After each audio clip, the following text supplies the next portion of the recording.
Drip, drip, drip. Once more the nightmares of the sky fall, still haunting me so with its taunting winds and hollowed tears.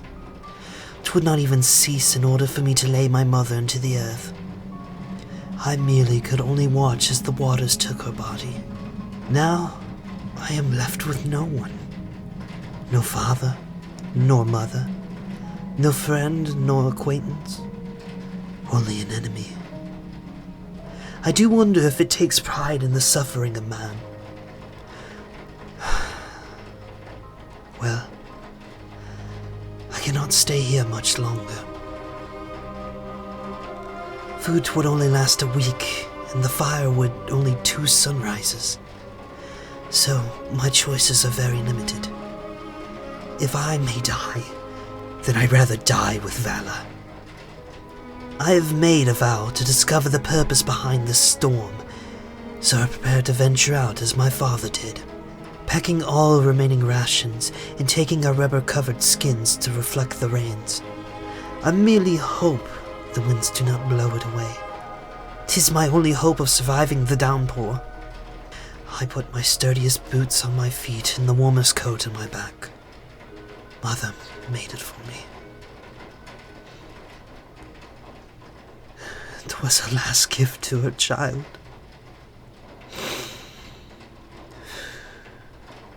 After I had prepared myself, I only stood frozen at the door. I was about to tread out in the lands that have been overtaken by death and water. My breath wavering, my legs shivering, and my chest pounding. I felt as if my very soul was begging me to stay inside. But my heart and my emotions told me otherwise. I grasped the door and flung it open. Never once have I seen the world to its fullest. Darkened skies, washed trees, and muddied grounds. Puddles of darkened fates lay across my path. I opened my rubber skins and took those faithful steps out. I knew not where to go, but it was better than nowhere. So walk on I did. On this path I saw many horrible things. Rusted farming utensils laid almost buried in the mud. Whatever remains of woodland creatures, and all the trees had moshy hanging leaves on them. Each limb almost seemed to replicate that of a willow, drooping with sorrow. I guess it's only appropriate. The grass has been traded in for grey-tinted moss that lies between my paths. Each step I take across the water-riddled path almost echoes, and with each echo I hear a whisper, though I cannot decipher what it speaks to me. I think for a moment, almost like a temptation, to touch the reins. I think through it for a moment.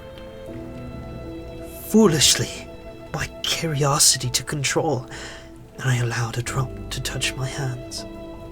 Suddenly, that very hand began to burn, but it did not look as if it was. I felt aches crawling across my body, almost dropping me to the ground. I barely hold on to my strength, and eventually it subsides. Long did I walk after this ordeal. It almost felt like a sunrise. But I came in luck when my legs nearly failed me. I seem to have found a small village, though it is abandoned and falling to ruin. I took shelter in the safest looking structure, that being a barn. While I stayed in there, I heard noises. There was rustling of hay and quite a cough of some sort. Then I heard the sound of wings flapping, and out came this small barn owl. The creature seemed rather hungry and thin. I have read that owls are very intelligent creatures, so it must think I will offer it food. So indeed I do. Well, I at least can say now, I do not have to walk this world alone.